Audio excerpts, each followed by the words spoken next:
Good morning. This week, many families are reeling from great Christmas plans which we thought would be able to happen and which now lie in tatters. When this Churches Together support group was launched, the main aim, as I recall, was to encourage each other.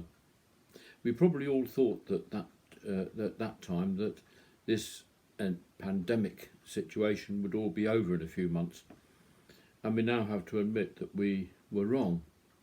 Governments, including our own, have had to admit that they are also in uncharted waters, and that we are probably going to be entering a second year of restrictions, fears and trial and error, trying to get through this. As human beings, we do tend to be pleasure seekers, and of course it is right that we should seek positivity, joy, love and each other, love for each other, laughter, partying together. These are all great things about being human. But we also know the realism of life. Most of our lives will involve tragedy, errors, mistakes, challenges of all kinds, including illness, grief, and sometimes feeling very down. What I would say today is, perhaps this year we are being encouraged to not set too much store in Christmas. Perhaps in recent years we have done too much to encourage each other to celebrate Christmas, but at the same time failing to remember the importance of the main Christian festival of Easter, which is preceded by that darkest of days, Good Friday.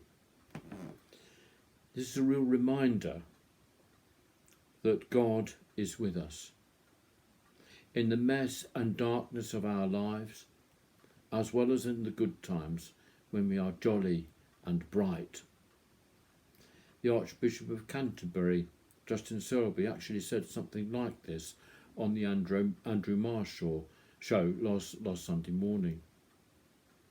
I spoke way back in the summer about why bad things happen to good people, and we are reminded now that God is not some cosmic puppeteer who controls everything, even viruses. We have to play our part in being responsible and intelligent. Personal responsibility should be at the heart of everything we do. And this Christmas has not been cancelled, as some people claim, but we are being enabled to celebrate it among our community family rather than our earthly blood relations from miles away. At least we do have Zoom, FaceTime and Skype. The people in the midst of the 1919 flu epidemic had none of that kind of technology, and yet that epidemic killed more people than the whole of the First World War.